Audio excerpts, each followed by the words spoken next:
dimaksudkan, otomatis apapun yang dilakukan oleh para sahabat itu semuanya penjabaran daripada ayat Al-Quran. Jadi tasahharu fa inna fis sahuri barokah. Bersahurlah kalian sebab pada sahur itu sendiri ada barokah. Itu tidak semata-mata makan makan nasi begitu. Kalau makan nasi kan Abah sudah menentukan patokannya adalah pukul 3. Karena mungkin Abah sangat paham gitu ya. Panjang malam dan panjang siang di Indonesia itu relatif sama gitu. Jadi apabila ternyata kita makan sahur pada waktu itu sekitar pukul 3 itu tidak akan terlampau berpengaruh pada kemampuan fisik kita di dalam melaksanakan saum pada waktu siang harinya. Tapi yang tidak boleh kita abaikan adalah ternyata Abah itu justru memperbanyak membaca istighfar karena itu diperintahkan di dalam Al-Quran. Wal mustagfirina bil ashar ini khusus gitu ya, bil ashar pada waktu sahur gitu. Nah untuk itu dia pemangku hajat manakib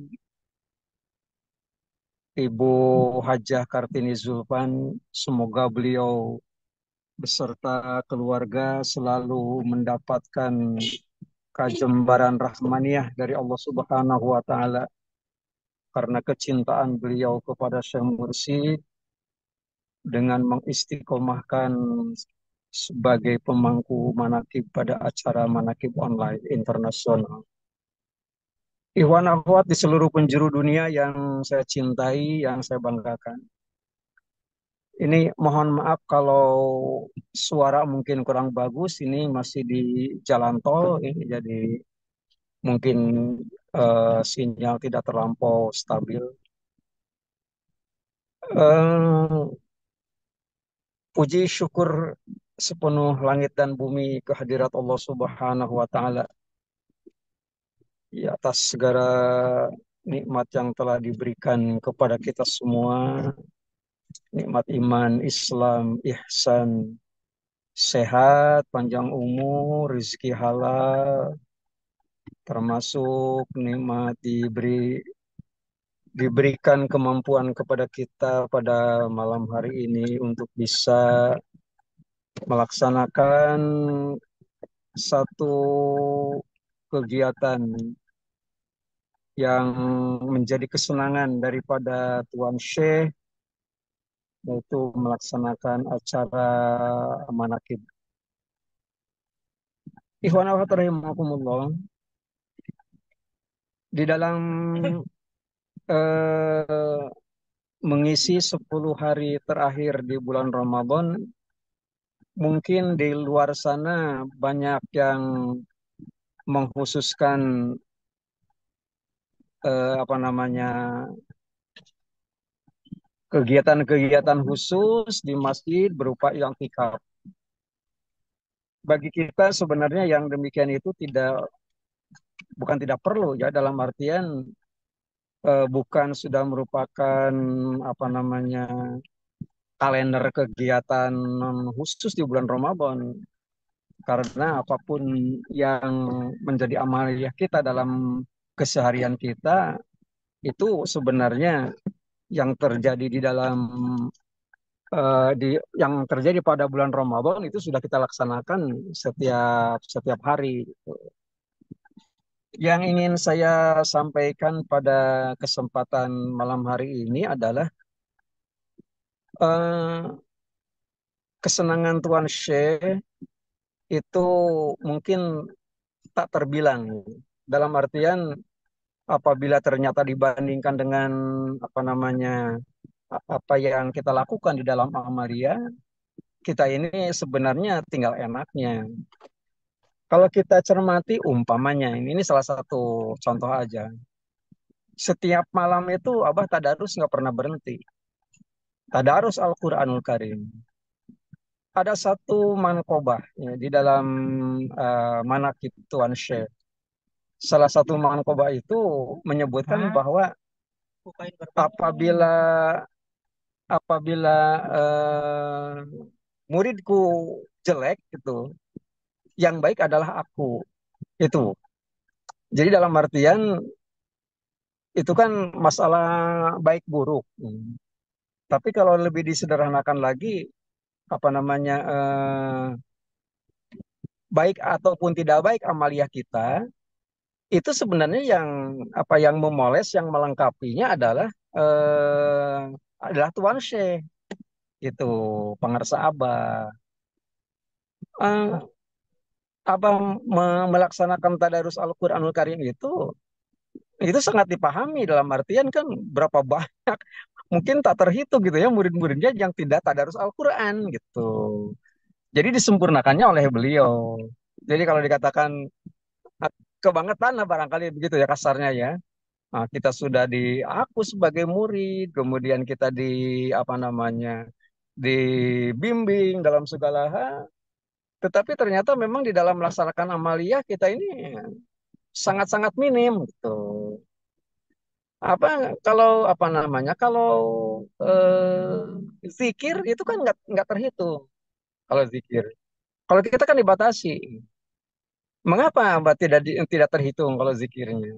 Itu adalah untuk menyempurnakan zikir-zikir yang dilakukan oleh murid-muridnya.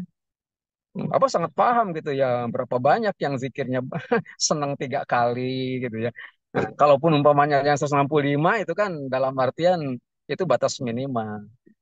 Nah ini bagaimana caranya kita bisa mencintai Allah Subhanahu wa Ta'ala gitu ya. Mencintai Allah Subhanahu wa Ta'ala adalah mencintai aturan-aturannya, mencintai apa firman-firmannya. Dan firman Allah Subhanahu wa Ta'ala itu sudah dijabarkan di dalam amaliyah mursyid. Dijabarkan melalui amaliyah mursyid itu sendiri itu bukan bukan masalah gampang itu ya, bukan masalah gampang. Bahkan orang-orang di luar sana banyak beranggapan Abah ini terlampau mengada-ada karena memang sudah tidak bisa dijangkau oleh akal mereka begitu. Semacam apa namanya? Kalau di dalam keseharian umpamanya melaksanakan zikir saja kepada Allah Subhanahu wa taala jumlahnya tak terhitung, artinya apapun yang dilakukan oleh masyarakat di luar sana itu sendiri memang sudah tidak bisa dijangkau. Contoh begini umpamanya, eh, kalau ini mungkin maaf ya, mungkin ini teman-teman para ikhwan juga masih ada yang beranggapan begini. Soalnya yang saya tahu umpamanya ada orang mau umroh umpamanya, mau umroh kemudian minta restu dari pengarsa Abah gitu. Kalimatnya kan umum. Abah mohon doanya saya mau berangkat ke tanah suci umpamanya begitu. Itu kan aku sama Abah diluruskan. Ke tanah suci mana? Saya mau umroh. Bilang aja ke Mekah bukan ke tanah suci gitu. Namanya kenapa? Kalau Mekah dikatakan sebagai tanah suci, di luar Mekah itu tanahnya tanah kotor gitu. Termasuk bulan sekarang, bulan Ramadan gitu ya. Apabila di antara para ikhwan, maaf nih ya, sekali lagi, umpamanya diberi kepercayaan untuk menyampaikan tausiah, menyampaikan apapun di masyarakat gitu ya, itu tidak usah menggunakan pola-pola mereka gitu. Yang harus kita gunakan adalah pola kita sendiri. Kita ada pada bulan Ramadan, begitu aja. Jangan kita berada pada bulan suci Ramadan.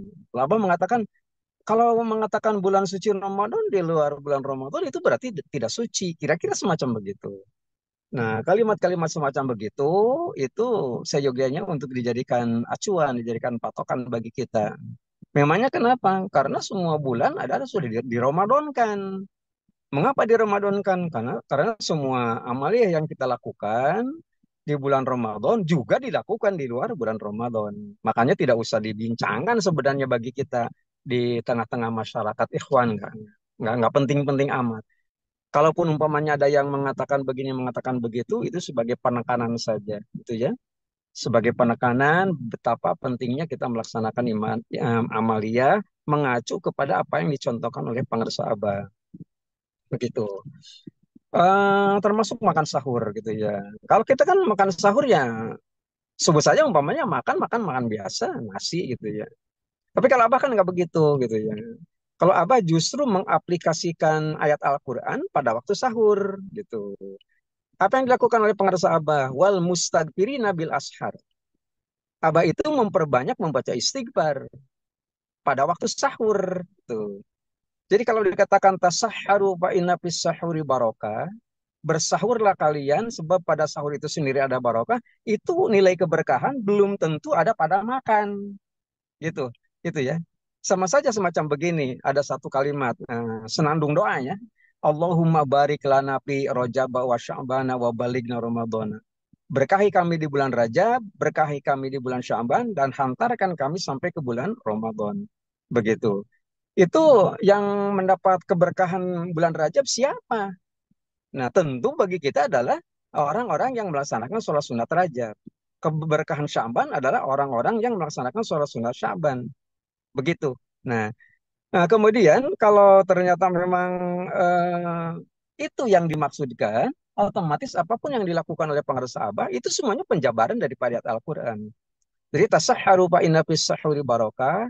Bersahurlah kalian sebab pada sahur itu sendiri ada barokah. Itu tidak semata-mata makan makan nasi begitu. Kalau makan nasi kan Abah sudah menentukan patokannya adalah pukul 3. Karena mungkin Abah sangat paham gitu ya.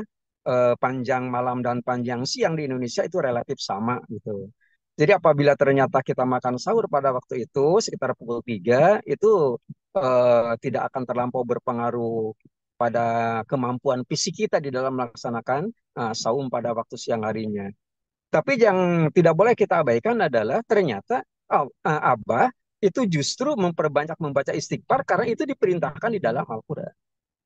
Wal mustagfirina bil ashar ini khusus gitu ya, bil ashar pada waktu sahur gitu. Nah untuk itu tidak salah manakala memang Nabi sendiri yang memberikan acuannya gitu ya. Acuannya umpamanya sabda, sabda Nabi umpamanya begitu. Itu kan dibagi ke dalam tiga fase ya di bulan Ramadan itu. Ada fase 10 hari pertama, 10 hari kedua, dan 10 hari ketiga. Nah, itkun minanar dibebaskan daripada api neraka. Secara tidak langsung kita pun harus terbebas daripada dosa. Terbebas daripada dosa, satu upaya yang dilakukan adalah jangan lupa untuk memperbanyak membaca istighfar. Malah ada satu ungkapan, orang paling paling menyesal apabila nanti pada waktu bulan Ramadan satu bagi kita gitu ya sudah meninggalkan kita sementara dosanya tidak terampuni. Nah, ini pada waktu 10 hari terakhir di bulan Ramadan wal mustaghfirina bil ashar merupakan timing, merupakan waktu yang sangat tepat bagi kita untuk memperbanyak membaca istighfar. Eh, Ikhwan akhwat rahimakumullah, saya kerucutkan tinggal beberapa hari ke depan kita bulan Ramadan 1446. Nampaknya tidak ada program yang lebih istimewa daripada kita lebih mengkhususkan konsentrasi kita kepada amalia-amalia sebab kita mencintai Allah agar kita pun dicintai oleh Allah Subhanahu wa taala. Seberapa besar rasa cinta, seberapa besar cinta Allah Subhanahu wa taala kepada kita itu semuanya akan bergantung seberapa besar kita mencintai Allah Subhanahu wa taala. Mencintai Allah Subhanahu wa taala ditandai dengan melaksanakan amalia-amalia sesuai dengan perintahnya. Mungkin itu saja karena ini di perjalanan, maaf gitu ya. Jadi terlampau banyak bukan gangguan dalam artian konsentrasi dan sebagainya. Itu saya sendiri mohon maaf barangkali dan terima kasih kepada Dr. Rahmat Hidayat yang telah membagi waktu bagi saya pada malam hari ini. Karena besok karena memimpin acara taraweh kayaknya kurang memungkinkan untuk bisa menyampaikan khidmat ini. Demikian dan mengamini doa paten pengersabah. Allah berkahi semuanya, Allah berkahi segalanya, Allah berkahi selamanya. Dengan karomah Guru Agung yang mulia pengersabah Al-Fatihah. A'udzu billahi minasyaitonir rajim. Bismillahirrahmanirrahim. Alhamdulillahirabbil alamin arrahmanir rahim maliki yaumiddin. Iyyaka na'budu wa iyyaka nasta'in ihdinas siratal mustaqim siratal ladzina an'amta 'alaihim ghairil maghdubi 'alaihim waladdallin. Sekian kurang lebihnya mohon maaf. Wassalamualaikum warahmatullahi wabarakatuh.